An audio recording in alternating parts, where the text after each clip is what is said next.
नमस्कार दोस्तों। आज की कहानी एक चाय वाले बच्चे की है जिसकी ट्रेन से गिरकर मौत हो गई थी। तो चलिए बढ़ते हैं आज की इस कहानी की ओर। दरअसल दोस्तों, मैं और मेरा दोस्त सफ़र में चलने के बाद इतनी थकान महसूस हो रही थी कि हमें चाय पीने की इच्छा हुई। हम दिल्ली स्टेशन से बाहर निकलते ही अगले स्टेशन पर पहुँचे। अगले स्टेशन पर पहुँचते ही मैंने एक चाय वाले को देखा। जब मैंने चाय वाले को देखा तो मैंने उससे कहा कि भैया चाय दे दो, लेकिन उसने सुना ही नहीं दिया। मैंने फिर से आवाज़ लगाई कि भैया चाय दे दो, लेकिन उसने अब की बार भी नहीं सुना।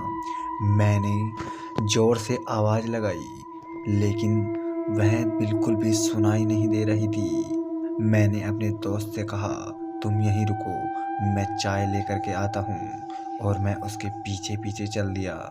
अभी मैं उसके पीछे चल ही रहा था कि अचानक से ट्रेन का हॉर्न बज गया और मैं चाय वाले को हाँक मारते रह गया। मैं उसे बोल ही रहा था कि भैया चाय दे दो, लेकिन उसने कहाँ सुनाई दे रहा था। वो तो अपनी मस्ती में चला जा रहा था। लेकिन अचानक से उसने पीछे मुड़ा और मुझसे कहा, क्या बात है, तुम मेरे पीछे क्यों आ रहे हो? मैं हैरान सा हो गया। वैसे तो उसने पीछे मुड़कर भी नहीं देखा, लेकिन उसने कैसे पता चला कि मैं उसका पीछा कर रहा हूँ? लेकिन मैंने उससे कहा, मुझे 2 चाय चाहिए। उसने कहा, ठीक है, मैं तुम्हें चाय पिलाता हूँ, आ जाओ, ये चाय तुम्हारे लिए फ्री है। अभी ट्रेन का हॉर्न दोबारा से बजा तो ट्रेन चल पड़ी। मैं अपनी बोगी के चक्कर में ट्रेन के पीछे भागता रहा, लेकिन अचानक से ट्रेन की रफ्तार बहुत तेज़ हो गई।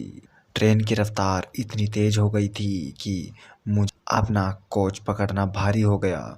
लेकिन मैंने जिस भी कोच में देखा उसी में चढ़ दिया। लेकिन हैरानी वाली बात तो यह है कि जिस कोच में मैं चढ़ा था, दरअसल वह मेरा ही कोच था। मैं ये सोच रहा था कि मेरा कोच तो बहुत आगे है, तो मैं अपने कोच में कैसे आया। यह सोचते सोचते मैं अपने रिश्तेदार के यहाँ पहुँच गया। जब मैं अपने रिश्तेदार के यहाँ पहुँचा तो मैंने उसे यह घटना के बारे में बताया। तो उन्होंने बताया कि वहाँ एक छोटे बच्चे जो कि चाय बेचा करता था, उसकी मौत हो गई थी, जिसकी वजह से वह लोगों को परेशान करता है। और मैं अपने घर की ओर निकल गया। अभी मैं अपने घर की ओर जा ही रहा था कि मैंने वहाँ के कुछ आदमियों से इस बारे में जिक्र किया। तो उन्होंने बताया कि घबराने वाली कोई बात नहीं है। दरअसल वह लड़का किसी को भी परेशानी और हानि नहीं पहुँचाता। ऐसा होता रहता है। आज की कहानी में बस इतना ही। फिर मिलते हैं एक नई कहानी के साथ। दोस्तों, ये कहानियाँ सच्ची घटनाओं पर आधारित नहीं है, बल्कि ये मनोरंजन के लिए बनाई गई है।